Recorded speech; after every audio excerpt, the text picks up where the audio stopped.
नमस्कार. आज मी आपल्यासमोर एक वेगळाच विषय घेऊन आलेली आहे. माझा विषय आहे अक्षता. आपण प्रत्येकजण दरवर्षी कुठे ना कुठे नातेवाईक म्हणा, मित्रमंडळी म्हणा, यांच्याकडे आपण लग्नाला जातो. लग्नाच्या अर्धा तास अगोदर वर पक्षाकडील किंवा वधू पक्षाकडील लोक आपल्या हातामध्ये अक्षता देतात. आपण त्या सांभाळून ठेवतो व शुभमंगल सावधान म्हटलं की आपण त्या वधूवरांच्या अंगावर टाकतो. एवढाच आपला अक्षतांशी संबंध. खरं जर बघायला गेलं, आपल्या डोक्यात असा विचार पण कधी येत नाही की शुभ कार्यात अक्षता या का बनविल्या जातात, ते वधूवराच्या अंगावरच का टाकल्या जातात. एवढा विचार करायला आपल्याकडे वेळ नाही आणि एवढी सखोल बुद्धी पण आपली नाही. जे आपले पूर्वज करत आले तेच आपण करतो आहे. खरं बघायला गेलं तर अक्षता या तिघ शब्दांचा अर्थ खूप छान आहे. अ म्हणजे अर्पण भाव, क्ष म्हणजे क्षमाशीलता आणि ता म्हणजे तारतम्य भाव. हे तिघही गुण प्रत्येक पती पत्नीच्या अंगी असले पाहिजे, तरच त्यांचा संसार हा सुखाचा होतो. आता अक्षताचा अ मधला पहिला अर्थ आपण आता बघू. अ म्हणजे अर्पण भाव. अर्पण भाव म्हणजे काय? जे आपल्याजवळ आहे ते दुसऱ्याला देणे. पती पत्नी हे सुरुवातीला नवीन असतात.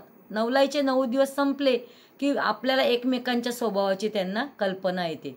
त्यावेळेस दोघांनी आपापल्या वाईट स्वभावाचा त्याग करून जे आपले सद्विचार आहेत ते एकमेकांना अर्पण करायचे. हा झाला अर्पण भाव. आता दुसरा आहे क्ष. क्ष म्हणजे क्षमाशीलता. पती पत्नी दोघांनी आपले दोष, आपल्या चुका ह्या कबूल कराव्या. संसारात काही चुकल्यास प्रामाणिकपणे ती चूक कबूल करावी आणि एकमेकांना समजून घेऊन क्षमा करावी. तिसरा आहे तारतम्य. ता म्हणजे तारतम्य. आता तारतम्य म्हणजे साध्या सोप्या भाषेत जर आपल्याला सांगायचं झालं तर भान ठेवणे. संसार म्हटलं म्हणजे थोड्याफार कुरबुरी या होणारच. भांड्याला भांडे हे लागणार. त्यावेळेस दोघांनी म्हणजे पती पत्नींनी स्थळ, काळ आणि परिस्थिती या गोष्टीचा विचार करून दोघांनीही या गोष्टीचे भान ठेवायचे. आपण कुठे आहोत, मोठे लोक असले त्यांच्यासमोर आपण मान ठेवायला पाहिजे.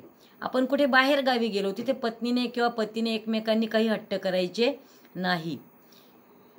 हे सर्व गुण असणे म्हणजे तारतम्य. तर असे आहे अक्षता या शब्दाचे अर्थ. आपण एवढा कधी विचारच केला नाही. आपल्याला तर काहीच माहिती नाही, तर आपण येणाऱ्या पिढीला काय सांगणार आहे? आड्यातच नाही तर पोहऱ्यात कुठून येणार?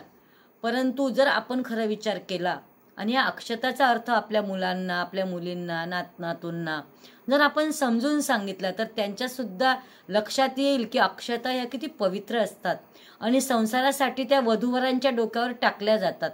एवढं आपल्याला माहिती नाही. बघा, व्हिडिओ जर तुम्हाला आवडला असेल तर लाईक, शेअर आणि सबस्क्राईब करायला विसरू नका. धन्यवाद.